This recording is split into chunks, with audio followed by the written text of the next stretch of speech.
सुभद्रा योजना को नहीं मुख्यमंत्री मोहन चरण माझी बड़ सूचना केबे मिलिबो बड़का लोकंकु सुभद्रा टंका आसिला अपडेट। सुभद्रा योजना रे द्वितीय पर्याय सहायता खूब शीघ्र हिताधिकारी को मिलवाकू जाउछि। एने आज मुख्यमंत्री सूचना दैछन्ति। आवेदनकारी संख्या 91 लाख टपिथिबा कहते उपमुख्यमंत्री।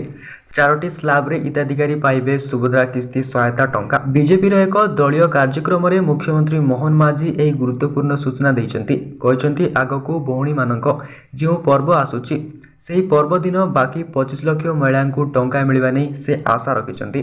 मुख्यमंत्री कथा को अनुसरण कले आसंता 22 ज्योतिया सामना को आसुछि। दुर्गाष्टमी दिन अर्थात दशहरार 2 दिन पूर्व हुए तो यही टंका मिल पारे। दुर्गा पूजा पाई महिला को यह सरकार भेटी हो पारे बोली चर्चा हेउछि। आगको ए विषय आहरी स्पष्ट सूचना आसिबो बोली कुआଯାଇଛି। सेपटे सुभद्रा योजना पाइबा पाई वर्तमान सुधा पाखापाखि 92 लाख महिला आवेदन करछन्ति। आसंता सप्ताह भितर एही संख्या 1 कोटी पहुंचबो बोली उपमुख्यमंत्री प्रभाती परिड़ा कहछन्ति। आधार ई केवाईसी पाई समय लागिथिबा कहछन्ति प्रभाती परिड़ा। सेपटे सुभद्रा योजना अनेक महिला निद हजाई देछि। किए बैंक जाई अकाउंट चेक करछि तो आउ किए आधार ई केवाईसी अपडेट करुछि। एही परिप्रेक्षी रे उपमुख्यमंत्री समस्त को धैर्य रखिबाकू अनुरोध करछन्ति।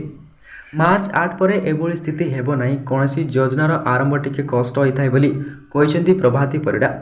प्रथम किस्ती समस्ते पाइबा परे एभली स्थिति हेबो नाही। तेणु मार्च 8 रे समस्ते एका संगरे द्वितीय किस्ती पाइबे बोली कुआ जायछि।